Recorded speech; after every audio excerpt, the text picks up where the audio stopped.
നമസ്കാരം, ഞാൻ ഡോക്ടർ പൊന്നു ശങ്കരപ്പിള്ളൈ. അപ്പോൾ ഇന്ന് ഞാൻ നടുവേദനയുടെ കാരണങ്ങളെ പറ്റിയാണ് പറയാൻ പോകുന്നത്. അപ്പോൾ കഴിഞ്ഞ വീഡിയോയിൽ നമ്മൾ കണ്ടു നമ്മുടെ നട്ടെല്ലിൻ്റെ ഘടന. അപ്പോൾ ഒന്ന് ജസ്റ്റ് റീക്യാപ്പ് പറയാനാണെങ്കിൽ ഇതൊക്കെയാണ് നട്ടെല്ലിൻ്റെ കശേരുക്കൾ അല്ലെങ്കിൽ ബോൺസ് എന്ന് പറയുന്നത്. ഈ ഇടയിലുള്ള ഈ ട്രാൻസ്പെറൻറ്റ് സംഭവമാണ് ഡിസ്ക് എന്ന് പറയുന്നത്. അപ്പോൾ ഈ കശേരുക്കളുടെ ഇടയിലാണ് ഈ ഡിസ്ക് ഇരിക്കുന്നത്. അതിൻ്റെ ഉദ്ദേശം എന്താണെന്ന് വെച്ചാൽ ഈ സ്പൈനിനൊരു കുഷനിങ് എഫക്റ്റ് കൊടുക്കും. ഇപ്പോൾ ഈ ഡിസ്ക് ഇല്ലായിരുന്നെങ്കിൽ ഈ രണ്ട് എല്ലുകളും അടുത്തിരിക്കും.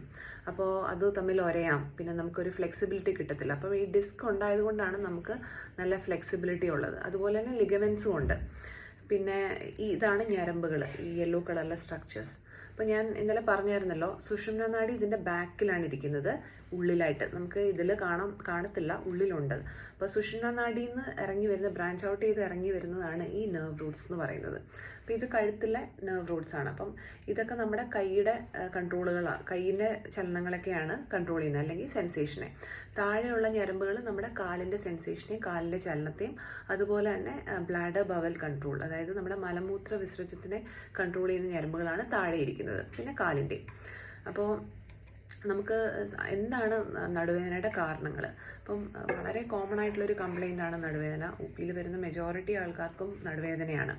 അപ്പോൾ മിക്കവാറും പറയുന്ന ഹിസ്റ്ററി ഇതായിരിക്കും. അതായത് ഞാൻ ജിമ്മിൽ പോയി വെയിറ്റ് എടുത്തു, അല്ലെങ്കിൽ ഒരു റീസെൻറ്റ് ട്രാവൽ ഉണ്ടായിരുന്നപ്പോൾ കുറച്ച് ലഗേജ് എടുത്തു, അപ്പോൾ അല്ലെങ്കിൽ എൻ്റെ കുട്ടിയെ ഞാൻ എടുത്തുകൊണ്ട് നടക്കുന്നുണ്ട്. ഇതൊക്കെ ആയിരിക്കും പറയുന്ന ഹിസ്റ്ററി.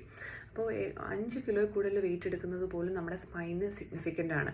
അപ്പോൾ നമ്മൾ നല്ലൊരു വെയിറ്റ് എടുത്തു കഴിഞ്ഞാൽ ക്ഷതം വരുന്നത് നമ്മുടെ ഡിസ്കിനായിരിക്കും. അതുപോലെ തന്നെ നമുക്ക് നമ്മുടെ ഹ്യൂമൻ ബോഡിയിൽ ഈ നട്ടലിൻ്റെ 2 സൈഡിലുമായിട്ട് മസിൽസ് ഉണ്ട്, ബാക്കിലെ. അതിൻ്റെ പേരാണ് പാരാസ്പൈനൽ മസിൽസ്, പേശികൾ. അപ്പോൾ ആ മസിൽസിനും ക്ഷതം വരാം, നമ്മൾ വെയിറ്റ് എടുക്കുമ്പോഴോ അല്ലെ നട്ടിൽ വളച്ചിട്ടുള്ള എന്തെങ്കിലും ജോലി എടുക്കുമ്പോഴോ.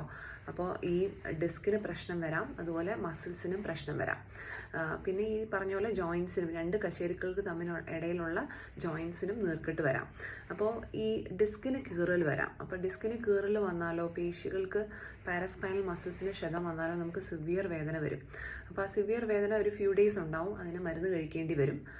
പിന്നെ തനിയെ 2-3 മാസം കൊണ്ടത് മാറും. അപ്പോൾ ആ സമയത്ത് നമുക്ക് മരുന്നുകൾ എടുക്കാം, മസാജ് എടുക്കാം, ഫിസിയോതെറാപ്പി, എക്സസൈസ് ഒക്കെ എടുക്കാം, തനിയെ മാറുന്നതാണ്. ഇനി ചിലപ്പോൾ എന്ത് പറ്റുമെന്ന് പറഞ്ഞാൽ, ഞാൻ പറഞ്ഞല്ലോ, ഈ ഡിസ്ക് എന്ന് പറഞ്ഞാൽ ഒരു സോഫ്റ്റ് സംഭവമാണ്. അപ്പോൾ അതിന് ചുറ്റിനും കുറച്ച് കട്ടിയുള്ള ഒരു കവറിങ് പോലെയുണ്ട്. അപ്പോൾ അത് ചിലപ്പം പൊട്ടി ഈ ഡിസ്ക് വെളിയിലോട്ട് വരാം. അപ്പോൾ ഡിസ്ക് വെളിയിലോട്ട് വന്നാൽ നമുക്ക് ഈ രൂപത്തിൽ കാണുന്ന പോലെ തന്നെ ഈ ഒരു റെഡ് കാണിച്ചേക്കുന്നത് കണ്ടില്ലേ, അത് ഡിസ്ക് വെളിയിൽ വന്നതുപോലെയാണ് അവർ കാണിച്ചിരിക്കുന്നത്. അപ്പോൾ ഈ വെളിയിൽ വരുമ്പോൾ എന്താണ് സൈഡിലോട്ടുള്ളത്? നമ്മുടെ നെർവ്. അപ്പോൾ നെർവിൽ കൊള്ളാം. അപ്പോൾ ഡിസ്ക് ബൾജ് വെളിയിൽ ഇറങ്ങി വന്ന് നെർവിനെ കൊണ്ടു കഴിഞ്ഞാൽ നമ്മുടെ കാലിലോട്ട് തരിപ്പും വേദന ഇറങ്ങും. അപ്പോൾ അതിന് പെരിഫറലൈസേഷൻ എന്നാണ് പറയുന്നത്. അത് നല്ല കാര്യമല്ല. അപ്പോൾ ഒരാൾക്ക് ബാക്ക് പെയിൻ മാത്രമേ ഉള്ളൂ, ജസ്റ്റ് നട്ടലിൽ വേദനയേ ഉള്ളെങ്കിൽ അതിനർത്ഥം കാര്യമായ നെർവ് പ്രശ്നങ്ങളില്ല, അതായത് നെർവിനെ കംപ്രസ് ചെയ്യുന്നില്ല. കാലിലോട്ട് വേദനയും തരിപ്പും ഇറങ്ങുന്നുണ്ടെങ്കിൽ അതിനർത്ഥം കാലിലോട്ട് ഞരമ്പിനെ കൊള്ളുന്നുണ്ട്. അപ്പോൾ കാലിലാണ് വേദനയും തരിപ്പുമെങ്കിലും നെർവ് കംപ്രഷൻ ഉള്ളത് നട്ടലിലാണ്. അപ്പോൾ പെരിഫറലൈസേഷൻ ആണ് അതിന് പറയുന്നത്.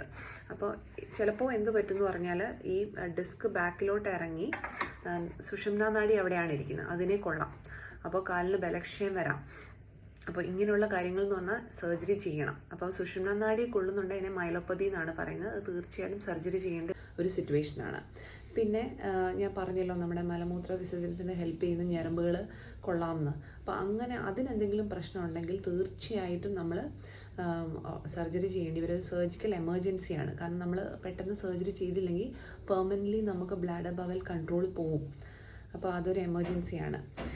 മറ്റു കാരണങ്ങൾ എന്തൊക്കെയാണ് നടുവേദനയുടെ? ഇപ്പം ഫേസറ്റ് ജോയിൻ്റ് എന്ന് പറഞ്ഞല്ലോ. അപ്പോൾ ഫേസറ്റ് ജോയിൻറ്റിൽ നീർക്കെട്ട് വരുന്നാലും നമുക്ക് നടുവേദന വരാം. പിന്നെ അതുപോലെ തന്നെ നട്ടലിൽ വരുന്ന ഇൻഫെക്ഷൻസ്, നട്ടലിൽ വരുന്ന വളരെ കോമൺ ആയിട്ടുള്ളൊരു ഇൻഫെക്ഷനാണ് TB, ട്യൂബർക്കുലോസിസ്, ക്ഷയരോഗം.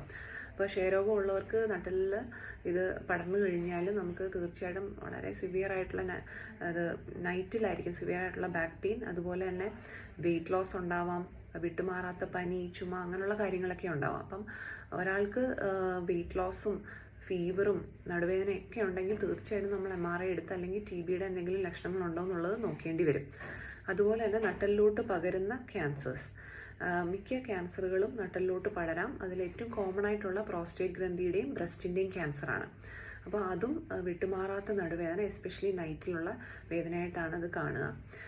പിന്നെ നട്ടെല്ലിൽ തന്നെ വരുന്ന ചില ട്യൂമറുകളുണ്ട്, അത് കുറവാണ്. സാധാരണ ഈ ന്യൂറോഫൈബ്രമറ്റോസിസ് എന്നൊക്കെയുള്ള കുറച്ച് ജനറ്റിക് കണ്ടീഷൻ ഉണ്ട്, അതിലൊക്കെയാണ് നട്ടെല്ലിൽ ഉള്ളിൽ ട്യൂമർ വരിക. അതുപോലെ തന്നെ ആർത്രൈറ്റിസ്, വാദം നമ്മുടെ നട്ടെല്ലിനെ ബാധിച്ചാൽ നമുക്ക് നടുവേദന വരാം. അതിൽ സീറോ നെഗറ്റീവ് വാദം, അതായത് ടെസ്റ്റുകളെല്ലാം നോർമൽ ആയിരിക്കും, പക്ഷേ വാദമുണ്ട്, അതാണ് സീറോ നെഗറ്റീവ് വാദം. അതിൽ വളരെ സിവിയർ പെയിനും തൊടും ഭയങ്കര വേദനയായിട്ടും നമുക്ക് നടുവേദന വരാം. അതുപോലെ തന്നെ HLA-B27 പോസിറ്റീവ് ആയിട്ടുള്ള വാദം, ഇതിലെല്ലാം നടുവേദന വരാം. ഇനി നട്ടെല്ലിൻ്റെ പ്രശ്നമല്ലാതെ വയറിൽ എന്തെങ്കിലും ഓർഗൻസിൻ്റെ പ്രശ്നം ഉണ്ടെങ്കിലും നടുവേദന വരാം. ഏറ്റവും കോമൺ ആയിട്ടുള്ളത് യുറേട്രിക് കോളിക് എന്ന് പറയും, മൂത്രത്തിൽ കല്ലെന്നൊക്കെ പറയത്തില്ലേ. അപ്പോൾ കിഡ്നിയിൽ കല്ലുണ്ടെങ്കിലും നമുക്ക് ബാക്ക് പെയിൻ വരാം. അത് ബാക്കിൽ നിന്ന് ഫ്രണ്ടിലോട്ട് ഇറങ്ങുന്ന പോലുള്ളൊരു വേദനയായിരിക്കും. അതുപോലെ തന്നെ യൂട്രസിൽ പ്രശ്നം ഉണ്ടെങ്കിൽ, യൂട്രൈൻ വലിയ ഫൈബ്രോയിഡ് പോലുള്ള കാര്യങ്ങളുണ്ടെങ്കിൽ, പെൽവിക് ഇൻഫ്ലമേറ്ററി ഡിസീസ് എന്ന് പറയും അല്ലെ, അതായത് ജെനൈറ്റൽ ഓർഗൻസിനൊക്കെയുള്ള ഇൻഫ്ലമേഷൻ അല്ലെ ഇൻഫെക്ഷൻ കൊണ്ട് വരാം. അതുപോലെ തന്നെ പാൻക്രിയാസിലുള്ള പ്രശ്നങ്ങൾ കൊണ്ടും ബാക്ക് പെയിൻ വരാം. ഇനി ബാഡ് പോസ്ചറാണ് ഏറ്റവും കോമൺ ആയിട്ടുള്ള ഒരു കാരണം നടുവേദനയ്ക്ക്. അതും സിമ്പിളാണ്, കറക്റ്റ് ചെയ്യാൻ പറ്റുന്ന ഒരു കാരണമാണ്. ഓഫീസിലൊക്കെ ഉള്ളവർ അല്ലെങ്കിൽ കൂടുതൽ സമയം കമ്പ്യൂട്ടർ അല്ലെങ്കിൽ ഫോണിൻ്റെ ഫ്രണ്ടിൽ ചിലവഴിക്കുന്നവർ ഇങ്ങനെ വളഞ്ഞു കുത്തിപ്പോവും. അപ്പോൾ ഈ വളഞ്ഞു പോകുന്നത് നമ്മുടെ സ്പൈന് നല്ലതല്ല. നമ്മളിങ്ങനെ നല്ല സ്ട്രെയിറ്റ് ആയിട്ട് ഇരിക്കുന്നതാണ് നമ്മുടെ സ്പൈന് നല്ലത്. അപ്പോൾ ഈ ബാഡ് പോസ്ചർ കൊണ്ട് നമുക്ക് നടുവേദന വരാം. ഇതൊക്കെ വളരെ പരിഹരിക്കാൻ പറ്റുന്ന കാര്യങ്ങളാണ്. അപ്പോൾ നമ്മൾ ഈ ഡിസ്കിൻ്റെ കാര്യങ്ങളും ഞരമ്പിൻ്റെ കാര്യങ്ങളും പറഞ്ഞല്ലോ. അപ്പോൾ ഈ അലൈൻമെൻറ്റ് നോക്കിയാൽ നമുക്കറിയാം ഈ കശേരുക്കളൊരു പ്രത്യേക അലൈൻമെൻറ്റിലായിരിക്കുന്നത്. അപ്പോൾ ഈ അലൈൻമെൻറ്റിന് വ്യത്യാസം വരുന്നതിനാണ് ലിസ്തസിസ് എന്ന് പറയുന്നത്. അപ്പോൾ ലിസ്തസിസ് ഉണ്ടെങ്കിലും നമുക്ക് നടുവേദന വരാം. അത് സാധാരണയായിട്ട് പ്രായമുള്ള ആൾക്കാരിൽ തെന്നി മാറാം. ഈ കശേരുക്കൾ അങ്ങോട്ടും ഇങ്ങോട്ടും തെന്നി മാറുമ്പോഴാണ് ലിസ്തസിസ് വരുന്നത്, അലൈൻമെൻറ്റ് പോകുമ്പോൾ. പിന്നെ അല്ലെങ്കിൽ നമ്മൾ വീണാലോ ഒക്കെ നമുക്ക് അലൈൻമെൻറ്റ് പോവാം. അപ്പോൾ അതുകൊണ്ടും നടുവേദന വരാം. പിന്നെ ഇങ്ങനെയുള്ള കാര്യങ്ങൾ നമ്മൾ എക്സ്റേ എടുത്താൽ മനസ്സിലാവും ലിസ്തസിസ്. പക്ഷേ ഡിസ്കിൻ്റെ കാര്യങ്ങളോ നെർവിൻ്റെ കാര്യങ്ങളോ വിശദമായിട്ട് അറിയണമെന്നുണ്ടെങ്കിൽ MRI തന്നെ എടുത്ത് നോക്കിയെങ്കിലേ പറ്റൂ. അതുപോലെ ഇൻഫെക്ഷൻ, പിന്നെ ക്യാൻസറിൻ്റെ എന്തെങ്കിലും കാര്യങ്ങളുണ്ടോ എന്ന് അറിയണമെങ്കിൽ തീർച്ചയായിട്ടും MRI എടുത്ത് നോക്കണം. എക്സ്റേയിൽ അത് മനസ്സിലാവത്തില്ല. എക്സ്റേയിൽ നമുക്ക് ലിസ്തസിസ് തെന്നിമാറലുണ്ടോ എന്നുള്ളത് മനസ്സിലാക്കാൻ പറ്റും. അതുപോലെ തന്നെ നമ്മുടെ സേക്രോ ഇലിയാക് ജോയിൻറ്റ്, ഇതാണ് നമ്മുടെ പെൽവിസ് എന്ന് പറഞ്ഞല്ലോ, ഇതാണ് ഇലിയാക് ബോൺ, ഇതാണ് നമ്മുടെ സേക്രം, ഏറ്റവും താഴത്തെ ടെയിൽ ബോൺ എന്ന് വേണേൽ പറയാം. അപ്പോൾ അതിൻ്റെ രണ്ടിലുള്ള ഈ ജോയിൻ്റ് ഉണ്ട്, സേക്രോ ഇലിയാക് ജോയിൻറ്റ്, അതിലുള്ള ഇൻഫ്ലമേഷൻ കൊണ്ട് നമുക്ക് വേദന വരാം. പിന്നെ പ്രസവം കഴിഞ്ഞ് ലേഡീസിൽ പെൽവിസ് ഒന്ന് വികസിക്കും. കുട്ടി പുറത്ത് വരാനായിട്ട് പെൽവിസ് എല്ലാവരിലും ഹോർമോൺ കാരണം കുറച്ച് വികസിക്കും.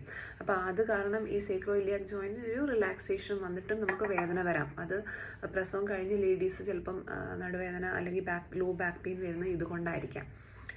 അപ്പോൾ ഇതൊക്കെയാണ് പ്രധാനപ്പെട്ട കാരണങ്ങൾ.